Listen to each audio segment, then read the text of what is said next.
त्यक्त्वा कर्मफला संगं नित्य तृप्तो निराश्रय कर्मण्यभि प्रवृत्तपि नैव किंचित करोति सह। ଯେଉଁ ପୁରୁଷ ସମସ୍ତ କର୍ମରେ ଏବଂ ତାହାର ଫଳରେ ସର୍ବଦା ଆସକ୍ତି ତ୍ୟାଗ କରି ସଂସାରର ଆଶ୍ରୟରୁ ରହିତ ହୋଇଯାଇଛନ୍ତି ଏବଂ ପରମାତ୍ମାଙ୍କଠାରେ ନିତ୍ୟ ତୃପ୍ତ ହୋଇ ରହିଛନ୍ତି, ସେ କର୍ମରେ ଭଲ ଭାବରେ ପ୍ରବୃତ୍ତ ହୋଇ ମଧ୍ୟ ବସ୍ତୁତଃ କିଛି ବି କରନ୍ତି ନାହିଁ। ପ୍ରଶ୍ନ: ସମସ୍ତ କର୍ମରେ ଏବଂ ତାହାର ଫଳରେ ସର୍ବଦା ଆସକ୍ତି ତ୍ୟାଗ କରିବାର ଅର୍ଥ କ'ଣ?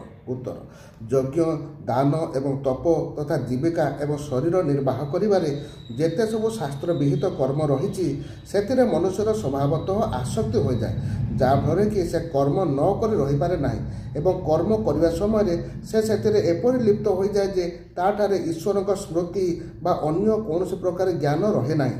ଏପରି ଆସକ୍ତିରୁ ସର୍ବଦା ରହିତ ହୋଇଯିବା, କୌଣସି ବି କର୍ମରେ କୌଣସି ପ୍ରକାରେ ମଧ୍ୟ ଆସକ୍ତ ନ ହେବାକୁ କର୍ମରେ ସର୍ବଦା ଆସକ୍ତି ତ୍ୟାଗ କରିଦେବା ଏବଂ ସେହି କର୍ମ ଦ୍ୱାରା ମିଳୁଥିବା ଇହଲୋକ ବା ପରଲୋକର ଯେତେ ସବୁ ଭୋଗ ରହିଛି, ସେସବୁରେ ସାମାନ୍ୟ ମାତ୍ର ମମତ୍ୱ, ଆସକ୍ତି ଓ କାମନା ନ ରଖିବା ହିଁ କର୍ମ ଫଳରୁ ଆସକ୍ତି ତ୍ୟାଗ କରିଦେବା।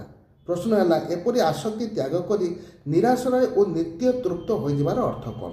ଉତ୍ତର: ସର୍ବଦା ଆସକ୍ତି ତ୍ୟାଗ କରି ଶରୀରରେ ସର୍ବଦା ଅହଙ୍କାର ଏବଂ ମମତ୍ୱରୁ ରହିତ ହୋଇଯିବା ଏବଂ କୌଣସି ସାଂସାରିକ ବସ୍ତୁର ବା ମନୁଷ୍ୟର ଆଶ୍ରିତ ନ ହେବା, ଅର୍ଥାତ୍ ଅମୁକ ବସ୍ତୁ ବା ମନୁଷ୍ୟ ଦ୍ୱାରା ମୋର ଜୀବିକା ନିର୍ବାହ ହେଉଛି, ସେ ମୋର ଆଧାର, ତାକୁ ଛାଡ଼ିଦେଲେ କାମ ଚଳିବ ନାହିଁ, ଏପରି ଭାବମାନଙ୍କର ସର୍ବଦା ଅଭାବ ହୋଇଯିବା ହିଁ ନିରାଶ୍ରୟ ହୋଇଯିବା।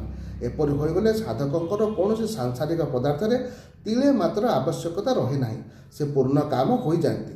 ସେ ପରମାନନ୍ଦ ସ୍ୱରୂପ ପରମାତ୍ମାକୁ ପ୍ରାପ୍ତ ହୋଇଯିବାରୁ ନିରନ୍ତର ଆନନ୍ଦରେ ମଗ୍ନ ରହନ୍ତି। କୌଣସି ବି ଘଟଣାରେ କେବେ ହେଲେ ତାଙ୍କର ସ୍ଥିତି ଟିକିଏ ବି ବଦଳେ ନାହିଁ। ତାହା ହିଁ ତାଙ୍କର ନିତ୍ୟ ତୃପ୍ତ ହୋଇଯିବା।